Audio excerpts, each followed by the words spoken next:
আজি আমাৰ বিদ্যালয়ত উৎসৱ মাখল পৰিৱেশ 25 বৰ্ষৰ ছাত্ৰ সংসদৰ নিৰ্বাচন অনুষ্ঠিত কৰিবলৈ ওলাইছোঁ আমাৰ বিদ্যালয়ত। আহক দেখুৱাওঁ আমাৰ বিদ্যালয়ৰ পৰিৱেশ।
বতৰৰ বাবে উপস্থিতি হেৰেঙা যদিও তেওঁলোকৰ উৎসাহ দেখি আমি সঁচাকৈ আনন্দিত হৈছোঁ।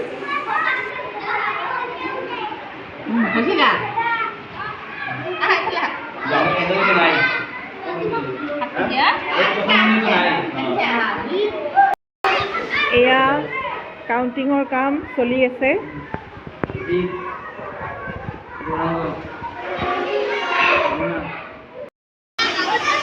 এয়া আমাৰ আজি নিৰ্বাচনৰ কেণ্ডিডেটসকল, যিয়ে আজি নিৰ্বাচনত অংশগ্ৰহণ কৰিছে। তেওঁলোকে বিভিন্ন পদত তেওঁলোকে প্ৰতিদ্বন্দ্বিতা কৰিছে।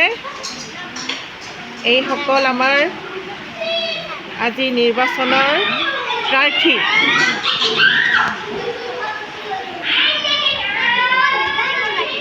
আমি এজন প্ৰাৰ্থীৰ আজি তেখেতৰ অনুভৱৰ বিষয়ে জানিব বিচাৰিম। কেনেকুৱা লাগিল আজি আপোনাৰ ভোট দি? ভাল লাগিছে। জয়ী হ'বনে আপুনি? হোৱা আশা আছে। আপুনি কি পদত উঠিছিলে? প্ৰধানমন্ত্ৰী। অঁ, ঠিক আছে। আপুনি কি পদত উঠিছে? মই খেলমন্ত্ৰী। আচ্ছা, ঠিক আছে। আপোনাৰ নামটো? শ্ৰীতন্ময় বৰ্মন। কেনেকুৱা লাগিছে? বহুত ভাল লাগিছে। আৰু আপুনি যদি এই জিকে আৰু এই যদি নিৰ্বাচনত জয়ী হয়, আপুনি স্কুলখনৰ কাৰণে কি কৰিব? চব কৰিম মানে কেনেকুৱা কাম কৰিম। অঁ, আচ্ছা, ঠিক আছে। শুভকামনা থাকিল। আপোনাৰ নামটো? শ্ৰী বিশাল বৰ্মন। আপুনি কি পদত উঠিছে আজি? শ্ৰেণী কেপ্টেইন। আপুনি জয় হ'ব বুলি আশা আছেনে আপোনাৰ? আছে। কি কৰিব আপুনি যদি জয় হয়?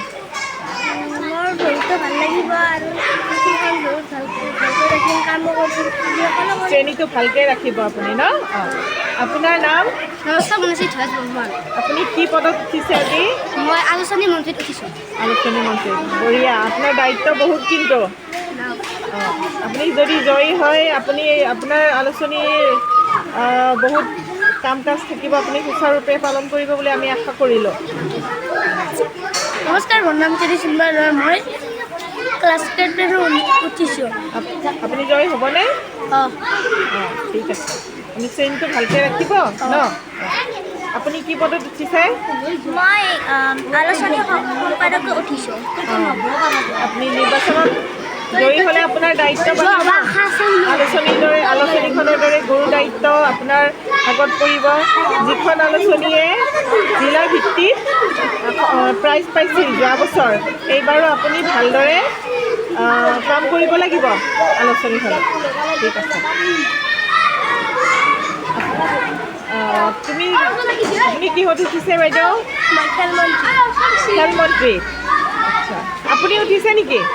কিহত উঠিছে? Class captain. অঁ, ক্লাছ কেপ্টেইন। অঁ, ঠিক আছে। আপুনি জয়ী হ'লে কি কৰিব? ক্লাছটো ভালকৈ ৰাখিব লাগিব নামটো আপোনাৰ? মহম্মদ মিজাজুল আলী। Very good. খেলমন্ত্ৰীত উঠিছে ন আপুনি? আপুনি জয়ী হোৱাৰ আশা আছেনে? আছে। কি কৰিব জয়ী হ'লে? খেলা পাতিম।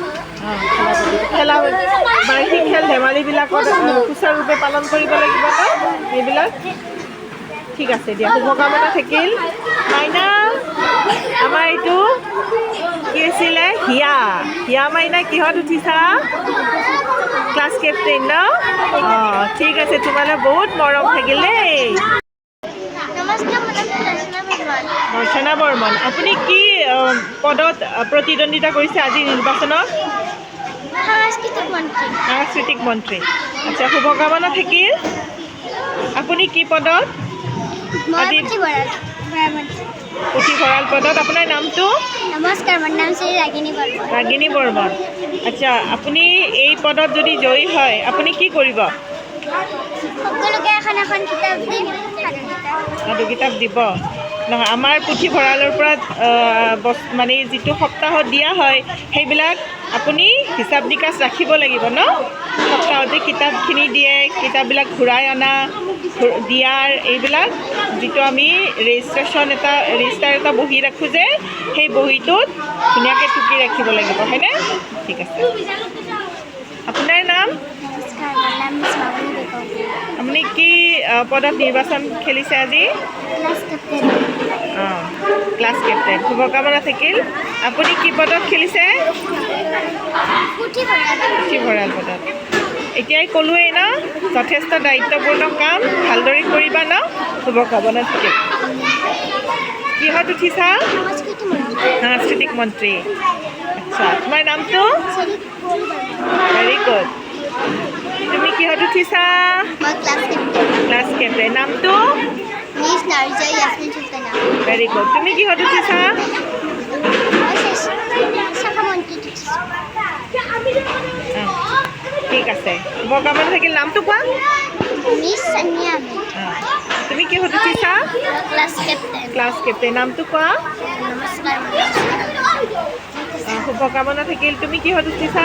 নমস্কাৰ, মোৰ নাম শ্ৰী ইছা বৰ্মন। মই প্ৰধানমন্ত্ৰীত উঠিছোঁ। পদৰ প্ৰাৰ্থী ন? ঠিক আছে, শুভকামনা থাকিল। তোমাৰ দায়িত্ব বহুত। তোমাৰ নাম? মোৰ নাম শ্ৰী মৃগাংক বৰ্মন। মই ক্লাছ কেপ্টেইনত উঠিছোঁ। শুভকামনা থাকিল মৃগাংক। Very good. প্ৰধানমন্ত্ৰীৰ ৰিজাল্ট ঘোষণা কৰিবলৈ ওলাইছোঁ। প্ৰধানমন্ত্ৰী পদত দুটা কেণ্ডিডেট আছিল, জিৎ বৰ্মন আৰু মিথিলান বৰ্মন। যেতিয়া ভোট পাইছে 41টা আৰু মিথিলান 12টা। কোনে জয়ী হ'ব? জিৎ বৰ্মন প্ৰধানমন্ত্ৰী পদত জয়ী হৈছে। ক্লাপ দিয়া।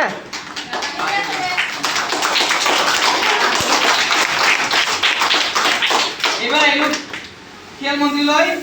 খেলত দুটা আছিল আমাৰ, তন্ময় বৰ্মন আৰু ভাৱনা কাশ্যপ। তন্ময় ভোট পাইছে 29টা আৰু ভাৱনাই ভোট পাইছে 24টা। তন্ময় জয়ী হ'ল। এইবাৰ আহিলোঁ চাফাই মন্ত্ৰীলৈ। চাফাই মন্ত্ৰীত আমাৰ কেণ্ডিডেট দুটা আছিল, ফাৰহান আৰু চানিয়া। ফাৰহানে ভোট পাইছে 15টা, চানিয়াই 38টা। 38।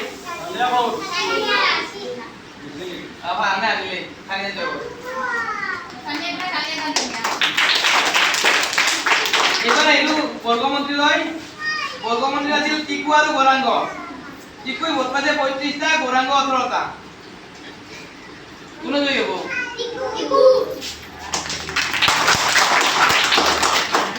এইবাৰ আহিলোঁ সাংস্কৃতিক পদলৈ। সাংস্কৃতিক দুটা খেলিছিল, দৰ্শনা আৰু কুঁৱলীয়ে।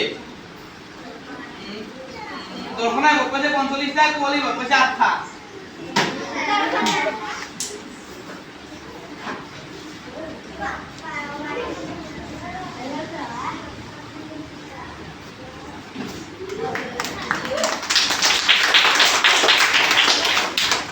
এইবাৰ আহিলোঁ আমি পুথিভঁৰাল মন্ত্ৰীলৈ। পুথিভঁৰালত ইলেকশ্যন খেলিছিল ৰাগিনী আৰু অঞ্জনা। ৰাগিনী ভোট পাইছে 34টা আৰু অঞ্জনা পাইছে 19টা। কোনে জয়ী হ'ল? ৰাগিনী বৰ্মন। এইবাৰ আহিলোঁ আলোচনী মন্ত্ৰীলৈ। আলোচনী মন্ত্ৰী আছিল ধীৰাজ, ৰাজ আৰু পৰিস্মিতা। ধীৰাজে পাইছে 40টা, ৰাজে 4টা পরিস্মিতা আত্মা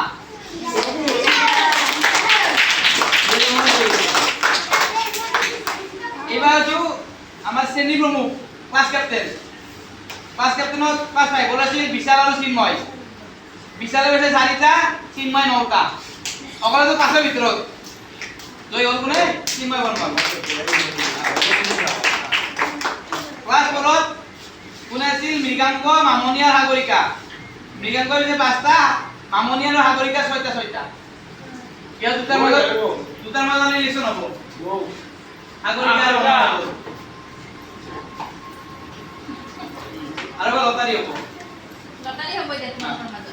ক্লাস 3 সাকিব নাজিয়া আর আয়ান আছিল সাকিবে পাইছে 6টা নাজিয়া 3টা আয়ান এটা কোনে যাই হল নাই নেকি ক্লাস 2 বিয়াই পাইছে 4টা আর মিরাজুলে এটা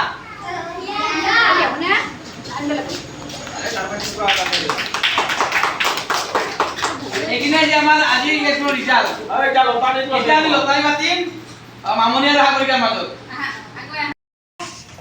আমার মাজত দুটা টাই হৈছিল ন এটা লয়া ও সেইটো চালে বড় এইটো জয় ইয়া যাৰ নাম থাকিব ই জয় ক্লাস ক্যাপ্টেন শ্ৰেণী প্ৰমুখ ইজাল কাৰ নাম আছে মামনি অঁ